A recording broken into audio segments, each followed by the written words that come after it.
Islamic অর্থনীতির মধ্যে একটা সবচেয়ে গুরুত্বপূর্ণ একটা বিষয় হলো কি? সুদ। সুদ সম্পর্কে আল্লাহ সুবহানাহু ওয়া তাআলা বলেন, আল্লাযীনা ইয়াকুলুনা আর-রিবা লা ইয়াকুমুনা ইল্লা কামা ইয়াকুমুল্লাযী ইয়াতাখাব্বাতুহু আশ-শাইতানু মিনাল মাস যালিকা বিআন্নাহুম ক্বালু ইন্নামাল বাইউ মিসলুর রিবা। এটা হলো সুদ সম্পর্কে আয়াত। তো আমরা যে কথাটা বলতেছি, সুদ সম্পর্কে অবগত হওয়ার জন্য কয়েকটা বিষয় আগে জানা দরকার। কয়েকটা বিষয় জানা দরকার। এক নম্বর হলো, সর্বপ্রথম এই বিষয়টা জানা দরকার যে সুদ কাকে বলে এবং কোরআন নাজিল হওয়ার সময় আরব বিশ্বে কি কি এবং কোন প্রকারের সুদ ছিল। দ্বিতীয় নম্বর জানা দরকার সুদ কাকে বলে এবং সুদ কখন হারাম হয়েছে। সুদ কি একেবারে ইসলামের শুরু লগ্ন থেকে হারাম হয়ে গেছে, নাকি হিজরতের পরে, না বিদায় হজের ভাষণে সুদকে হারাম করা হয়েছে, এই বিষয়টাও জানা দরকার। এরপর সুদ কত প্রকার, সুদ কত প্রকার এটাও আমাদের জানা দরকার। এরপর আমরা যে বিষয়টা নিয়ে আলোচনা করব হলো সুদ হারাম হওয়ার ইল্লত আর কারণ কি, কেন সুদ হারাম। এরপর আমরা যে বিষয়টা নিয়ে আলোচনা করব, কিছু লোক যে সুদকে হালাল করার জন্য তারা যুক্তি এবং দলিল দিচ্ছে, তাদের যুক্তি এবং দলিলগুলা কি এবং যুক্তি এবং দলিলের খণ্ডন কি। 6 নম্বরে আমাদের জানা দরকার বর্তমান দুনিয়াতে যেই সুদী কারবার চলে, যে সমস্ত সুদী কারবার গুলা চলে, তার মধ্যে অন্যতম হলো ইসলামিক সুদী ব্যাংক, ব্যাংকিং ব্যবস্থা। সবচেয়ে অন্যতম হলো কি? ব্যাংকিং ব্যবস্থা। সুদী ব্যাংকের সাথে কারবার করার ক্ষেত্রে শরীয়তের বিধান কি, শরীয়তের হুকুম কি। 7 নম্বর হলো, বর্তমানে যে ইসলামিক ব্যাংক নামে যে কতগুলা ব্যাংকের নাম আমরা শুনে থাকি, আসলে এগুলা কি সুদ মুক্ত না সুদযুক্ত, এগুলা কি আসলেই সুদ মুক্ত না সুদযুক্ত, এই বিষয়টাও আমাদের কি করা দরকার, জানা দরকার। যাই হোক, পর্যায়ক্রমে প্রত্যেকটি বিষয় নিয়ে আলোচনা হবে। এই 7টা যে পয়েন্ট ধরা হয়েছে, 4টা যে সূচি টানা হয়েছে, এর বাহিরেও আমরা সুদ নিয়ে কি করব, আলোচনা করব ইনশাআল্লাহ। তো সর্বপ্রথম আল্লাহ চাইতো আমরা যে বিষয় নিয়ে আলোচনা করব সেটা হলো সুদ কাকে বলে এবং কোরআন নাজিল হওয়ার সময় আরব বিশ্বে কি কি এবং কোন প্রকারের সুদ ছিল। সুদ কাকে বলে এবং কোরআন নাজিল হওয়ার সময় আরব বিশ্বে কি কি এবং কোন প্রকারের সুদ ছিল। প্রতিটা আয়াত কয়টি আছে আমার কথা খেয়াল করেন, যে সুদ কি কি এবং কোন প্রকারের সুদ আরব বিশ্বে ছিল, এটা জানার জন্য সর্বপ্রথম আমাকে জানা দরকার যে সুদ সম্পর্কিত আয়াত কয়টি। সুদ সম্পর্কিত আয়াত কয়টি, আপনারা টুকে রাখবেন এগুলা। 1 নম্বর, সুদ সম্পর্কিত কোরআনে বর্ণিত আয়াত, ওয়ামা আতাইতুম মিন রিবান লিয়ারবু ফি আমওয়ালিন নাসি ফালা ইয়ারবু ইনদাল্লাহ ওয়ামা আতাইতুম মিন যাকাতিন তুরিদুনা ওয়াজহাল্লাহি ফাউলাইকা হুমুল মুদাইফুন। এটা সূরা রুমের, এই সূরা রুমের 30 নম্বর আয়াতের ভিতরে আল্লাহ সুবহানাহু ওয়া তাআলা, তোমরা যা সুদ অথবা রিবা দাও, লিয়ারবু ফি আমওয়ালিন নাস, যাতে মানুষের ধন সম্পদে কি পায়, বৃদ্ধি পায়, জেনে রাখো ফালা ইয়ারবু ইনদাল্লাহ, তা আল্লাহর কাছে বৃদ্ধি পায় না। ওয়ামা আতাইতুম মিন যাকাতিন, কিন্তু যা তোমরা যাকাত দাও, তুরিদুনা ওয়াজহাল্লাহ, আল্লাহর সন্তুষ্টি লাভের উদ্দেশ্যে ফাউলাইকা হুমুল মুদাইফুন, তারাই বহুগুণ প্রাপ্ত, তারাই বেশি পাবে। তোমরা মানুষকে অর্থ দিচ্ছ, সে এখান থেকে ইনকাম করবে, ইনকাম করে তার অর্থকে কি করবে, বৃদ্ধি করবে। জেনে রাখো ফালা ইয়ারবু ইনদাল্লাহ, এই বৃদ্ধি যদিও না তাদের নিকট বৃদ্ধি, তবে এটা আল্লাহ তাআলার নিকট কি নয়, বৃদ্ধি নয়। বাহ্যিকভাবে তাদের অর্থ বৃদ্ধি হলেও এটা আল্লাহ তাআলার নিকট কি নয়, বৃদ্ধি নয়। অর্থাৎ এই আয়াত সর্বপ্রথম রিবা সম্পর্কে নাযিল হয়। এখানে রিবা শব্দটি আছে, এই রিবা মানে হলো কি, সুদ। রিবা মানে হলো কি, সুদ, যেটাকে আরবিতে বলা হয় কি, রিবা, বাংলাতে বলা হয় সুদ, যেটাকে ইংরেজিতে বলা হয় কি, ইন্টারেস্ট। ইংরেজিতে কি বলা হয়, ইন্টারেস্ট। বাহ্যিকভাবে সংখ্যার দৃষ্টিকোণ থেকে ওখানে বৃদ্ধি পেলে, তবে এটা আল্লাহ তাআলার নিকট কি না, বৃদ্ধি না। কেন বৃদ্ধি না? মুহিতাত বারাকাতু বাইহিমা, তাদের এই বেচা কিনার মধ্য থেকে আল্লাহ সুবহানাহু ওয়া তাআলা তাদের বরকত উঠিয়ে নেন। নাজায়েজ কাম হওয়ার কারণে আল্লাহ সুবহানাহু ওয়া তাআলা তাদের এখান থেকে কি করে নেন, বরকত উঠিয়ে নেন। দেখছেন এখানে কোথাও কি সুদকে হারাম বলছে? বলছে আল্লাহ সুবহানাহু ওয়া তাআলা বলতেছে ফালা ইয়ারবু ইনদাল্লাহ, এটা আল্লাহ তাআলার নিকট বৃদ্ধি না। যদিও তোমরা বাহ্যিক দৃষ্টিতে বৃদ্ধি দেখতেছো, এই কথা বলছে তোমরা এরকম করিও না, এটা হারাম, এরকম কোনো কিছু বলছে? বলে নাই। এই সূরা রুমে বর্ণিত আয়াত দ্বারা বোঝা যায় যে তোমরা যে সুদ দাও আর যারা সুদ নেই তারা তা দিয়ে ব্যবসা করে, এবং ব্যবসা করে তারা লাভ উন্নতি অর্জন করে, এবং এটাতে তারা খুশিও হয়। সুতরাং যতই খুশি হোক, যতই উন্নতি হোক, যতই বৃদ্ধি হোক, এই বৃদ্ধি আল্লাহ তাআলার নিকট বৃদ্ধি না, অর্থাৎ এই বৃদ্ধির মাধ্যমে সে কোনো ধরনের উপকৃত হবে না, বরং উভয় কি ধ্বংসশীল। যে দিচ্ছে যে নিচ্ছে উভয়জন কি ধ্বংসশীল। যাই হোক, এখানে একটা আয়াত, 1 নম্বর আয়াত, যে আয়াতটি মাক্কি সূরা, যার ফলে বোঝা যাচ্ছে যে মক্কার মধ্যেই, মক্কাতে থাকা অবস্থায় আল্লাহ রাসূল সাল্লাল্লাহু আলাইহি ওয়াসাল্লামকে আল্লাহ সুবহানাহু ওয়া তাআলা সুদ সম্পর্কে কি করেছেন, বর্ণনা করেছেন, সুদ সম্পর্কে ওহী প্রেরণ করেছেন। মক্কা থাকা অবস্থায় সুদ সম্পর্কে আলোচনা হয়েছে। এই আয়াতের ব্যাখ্যায় দুই দল মুফাসসির পাওয়া যায়, খেয়াল করে শুনেন। একদল মুফাসসির বলেন যে আল্লাহ সুবহানাহু ওয়া তাআলা বলেন ওয়ামা আতাইতুম মিন রিবান লিয়ারবু ফি আমওয়ালিন নাস। এখানে আল্লাহ সুবহানাহু ওয়া তাআলা রিবা, সুদের যে কথাটাই বলেছেন, এখানে সুদ দ্বারা আল্লাহ সুবহানাহু, রিবা দ্বারা আল্লাহ সুবহানাহু ওয়া তাআলা নিয়ুতা মুরাদ নিছেন। নিয়ুতা বলতে কি বোঝায়? নিয়ুতা বলতে বোঝায় হলো যে বিবাহ শাদীর মধ্যে, বিবাহ শাদীর যে অলিমা অনুষ্ঠান বা যে কোনো বিবাহকে কেন্দ্র করে যে একটা অনুষ্ঠান করা হয় না, আমাদের দেশে তো এটা বহু প্রচলিত। এই অনুষ্ঠানের ভিতরে যে উপটকন দেওয়া হয়, যে হাদিয়া দেওয়া হয়, এটাকে বলা হয় নৈয়তা। এখন এই নৈয়তা সম্পর্কে আল্লাহ সুবহানাহু ওয়া তাআলা মানুষকে অবহিত করেছেন, বান্দাকে অবহিত করেছেন। তো এই আশায় দিচ্ছ যেন তোমার মেয়ের বিয়েতেও একটা সেন দে, তুমি একটা এই ধরনা একটা গিফট দিচ্ছ, ওই গিফটটাই নিয়তে দিচ্ছ যেন তোমার বিয়ের মধ্যে হবে। কাজটা ঠিক না, এটার দ্বারা তোমার কোনো উপকৃত হবে না। একদল মুফাসসির এটা বলেন। আর একদল মুফাসসির বলেন এখানে রিবা বলতে বর্তমানে যে সুদ, এই সুদে বলা হয়েছে এই যে ফালা ইয়ারবু ইনদাল্লাহ, এই কথার দ্বারা যদিও না সুদকে হারাম বলা হয়নি, তবে ফালা ইয়ারবু ইনদাল্লাহ এই কথা বলে সুদ যে অকল্যাণকর এই কথাটা প্রকাশ পাচ্ছে। সুদ যে কি অকল্যাণকর এই কথাটা প্রকাশ পাচ্ছে। তাহলে এখান থেকে আমরা কয়েকটা জিনিস নিতে পারি। 1 নম্বর নিতে পারি, এই সুদ মক্কা রাসূল সাল্লাল্লাহু আলাইহি ওয়াসাল্লাম মক্কা থাকা অবস্থায় সুদ সম্পর্কে ওহী প্রেরণ করা হয়েছে, সুদ সম্পর্কে অবহিত করা হয়েছে। আরেক কথা আমরা এখান থেকে নিতে পারি, সুদকে এখানে স্বঘোষিতভাবে হারাম ঘোষণা দেওয়া হয়নি, বরং সুদ যে অকল্যাণকর এটা উম্মতকে কি করানো হয়েছে, জানানো হয়েছে। আসেন এবার সুদ সম্পর্কে কোরআনে বর্ণিত 2 নম্বর আয়াত। সুদ সম্পর্কে কোরআনে বর্ণিত 2 নম্বর আয়াত হলো সূরাতুন নিসা 161 নম্বর আয়াত। সূরা নিসা 161 নম্বর আয়াত। ওই আয়াতে বলা হয়েছে ওয়া আখযিহিমুর রিবা ওয়া ক্বাদ নুহু আনহু, ওয়া আখযিহিমুর রিবা ওয়া ক্বাদ নুহু আনহু, ওয়া ক্বাদ নুহু আনহু, অথচ তাদেরকে এটা থেকে কি করা হয়েছে, নিষেধ করা হয়েছে। এটা থেকে আমরা বুঝতে পারি যে মদিনার ইহুদিরা তারা সুদি কারবার করত, অথচ তাওরাত নামক কিতাবের ভিতরে সুদ সম্পর্কে কি করা হয়েছে, আলোচনা করা হয়েছে, এই সুদ সম্পর্কে নিষেধ করা হয়েছে।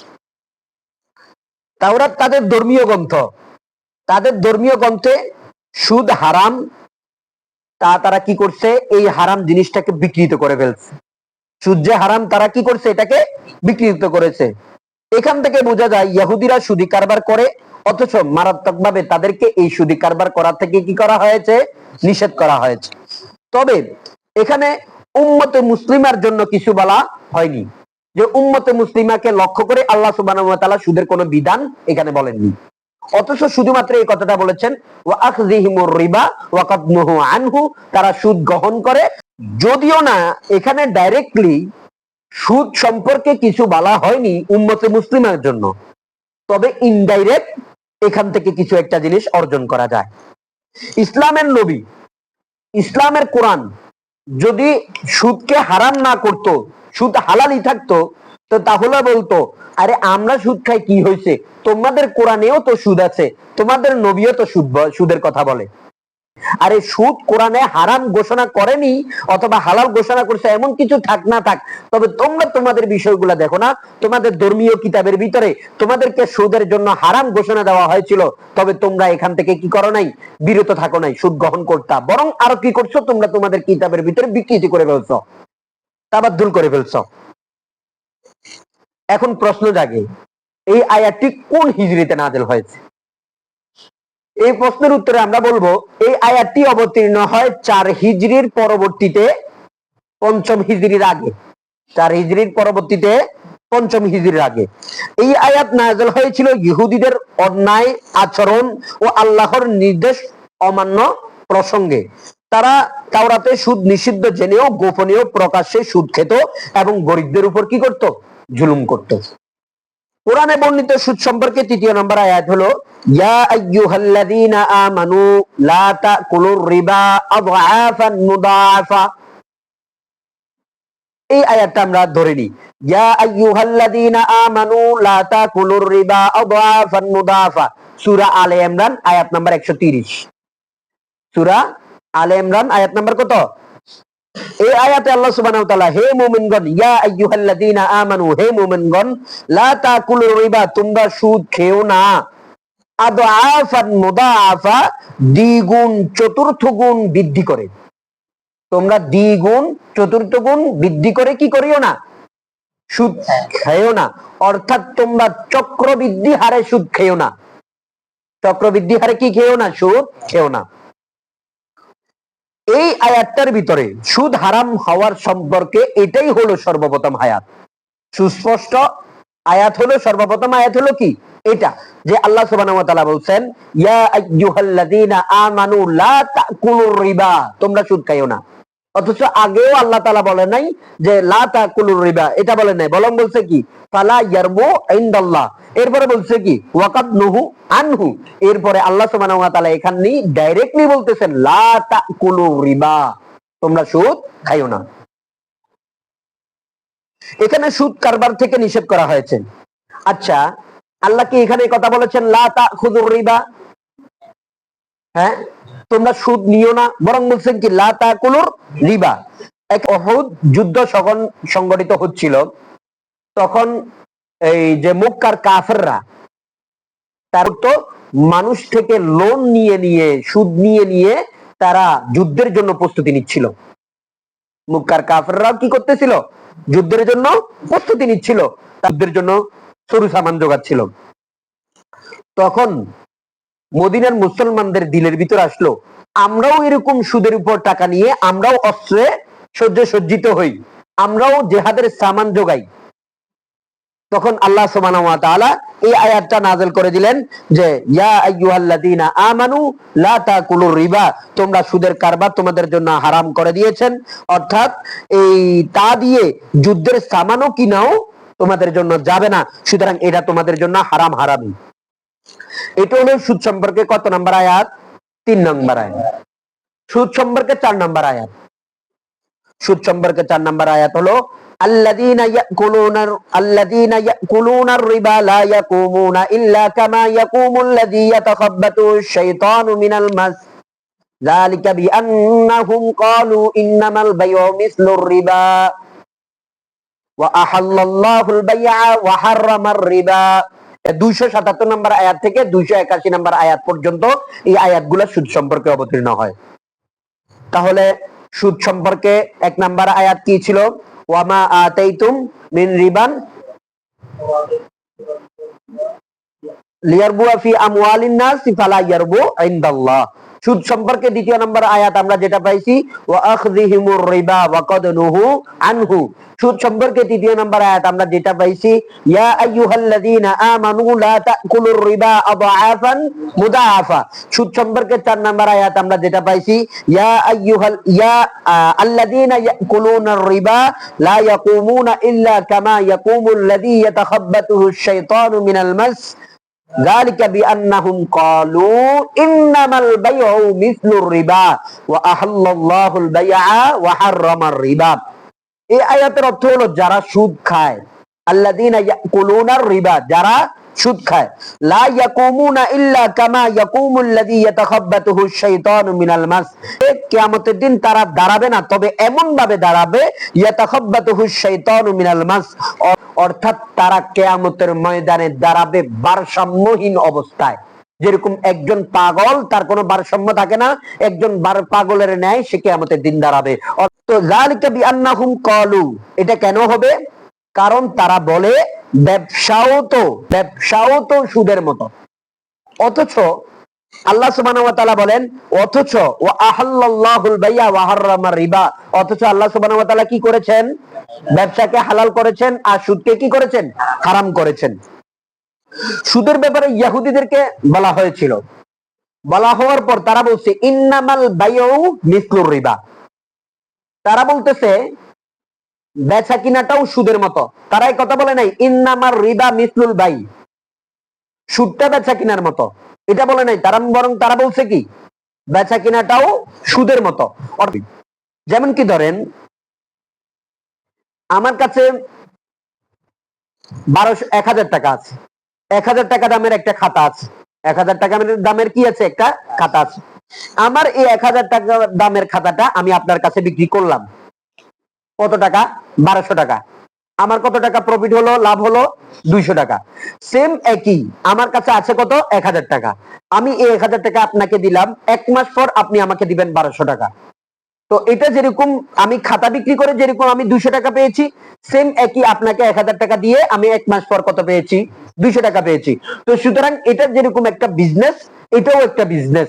সুতরাং রিবাটাও তো বেচা কিনার মতো, অর্থাৎ রিবার সুদের কাজ কারবার করে যেরকম আমার 200 টাকা লাভ হয়েছে, এরকম ব্যবসা করেও আমার কি হয়েছে? 200 টাকা লাভ হয়েছে। তাহলে ইন্নামাল বাইউ মিসলুর রিবা, এই কথাটা বলে তারা এটা বুঝাতে চাচ্ছে। আমরা বলতেছি না, আল্লাহ সুবহানাহু ওয়া তাআলা বলেন ওয়া আহাল্লাল্লাহুল বাই'a ওয়া হাররামার রিবা। যাই হোক, বিদায় হজের ভাষণে রাসূলুল্লাহ সাল্লাল্লাহু আলাইহি ওয়াসাল্লাম সুদ সম্পর্কে ঘোষণা দিয়েছেন যে ইন্নামা রিবাল জাহিলিয়াতি মাউদুউন, ইন্নামা রিবাল জাহিলিয়াতি মাউদুউন, অর্থাৎ জাহিলি যুগের যত সুদ ছিল সবগুলা কি? মাউদু। এই সুরতে আমি এই ক্ষেত্রে আসি বলছিলাম আর কি, আব্দুল্লাহ ইবনে আব্বাস রাদিয়াল্লাহু তাআলা আনহু 10 লক্ষ দিরহাম সুদের টাকা পাইতো। পরবর্তীতে উনি ইসলাম গ্রহণ করার পরবর্তীতে যখন আল্লাহ তাআলা সুদকে হারাম করছেন, তখন উনি এই 10 লক্ষ দিরহামকে মওকুফ করে দিয়েছেন। আরে সুদ খাওয়ার অর্থ কি বুঝেন?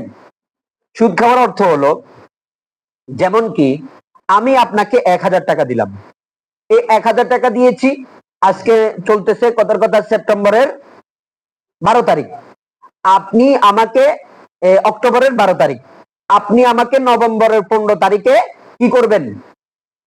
এই 1000 টাকাও দিবেন প্লাস 200 টাকা দিবেন। এটা হলো কি? আমি তার থেকে সুদ নিলাম। এটা আফান মুদাফার অন্তর্ভুক্ত না, এটা সুদ নিলাম, তার থেকে লাভ নিলাম, রিবা নিলাম, এটাও সুদ। তবে আমি কি করলাম যে এখানে কিন্তু আফান মুদাফার যে ব্যাখ্যা, চক্রবৃদ্ধির জিনিসটা যেটা হলো, যেটা নভেম্বরের 15 তারিখে সে আমাকে দেওয়ার কথা কত ছিল? 1200 টাকা। এখন সে আমাকে নভেম্বরের 15 তারিখে টাকা দিতে পারে নাই, সে আমাকে দিছে কখন? নভেম্বরের 30 তারিখে। 30 তারিখে আসে লেনদেন করতে যাচ্ছে। এখন নভেম্বরের 30 তারিখে যদি তুমি আমাকে টাকা দাও, তাহলে দিবা 1300 টাকা। নভেম্বরের 30 তারিখেও সে আমাকে টাকা দিতে পারে নাই, সে আমাকে টাকা দিবে ডিসেম্বরের 30 তারিখে। এখন ডিসেম্বরের 30 তারিখে টাকা দিলে সে আমাকে দিবে কত? 1500 টাকা। কত দিবে? 1500 টাকা। তাহলে তার কাছে সুদের উপর সুদ, সুদের উপর সুদ, সুদের উপর সুদ গেছে কিনা, এটাকে বলে আফান মুদাফা। তৃতীয় চতুর্থ ধাপে তোমরা সুদ খেও না, অর্থাৎ চক্রবৃদ্ধি হারে সুদ খেও না। তাহলে 1 নাম্বার হলো যে আল্লাহ সুবহানাহু ওয়া তাআলা সুদ সম্পর্কে যে আলোচনা করেছেন, এটা সূরা রুমের 30 নম্বর আয়াত, যে ওয়ামা আতাইতুম মিন রিবান লিয়ারবু ফি আমওয়ালিন নাসি ফালা ইয়ারবু ইনদাল্লাহ। এখানে সুদ যে অকল্যাণকর সেই জিনিসটা সাব্যস্ত হয়েছে। দ্বিতীয় নাম্বার হলো আল্লাহ তাআলা সূরা নিসার 161 নম্বর আয়াতের ভিতরে কি বলছে? ওয়া আখযিহিমুর রিবা ওয়া কাদ নুহু আনহু, ইহুদিরা সুদ নেয় অথচ তাদের কিতাব তাওরাতের ভিতরে, তাদের ধর্মীয় গ্রন্থের ভিতরে সুদ নেওয়া থেকে তাদেরকে বারণ করা হয়েছিল। তৃতীয় নম্বর সূরা আলে ইমরানের 130 নম্বর আয়াত। সূরা আলে ইমরানের 130 নম্বর আয়াতের ভিতরে আল্লাহ সুবহানাহু ওয়া তাআলা স্পষ্ট সুদের কথা বলেছেন। কি বলছে? ইয়া আইয়ুহাল্লাযীনা আমানু লা তাকুলুর রিবা আদআফান মুদাআফা, হে ঈমানদারগণ তোমরা সুদ খেও না, চক্রবৃদ্ধি হারে তোমরা কি করিও না? সুদ খেও না।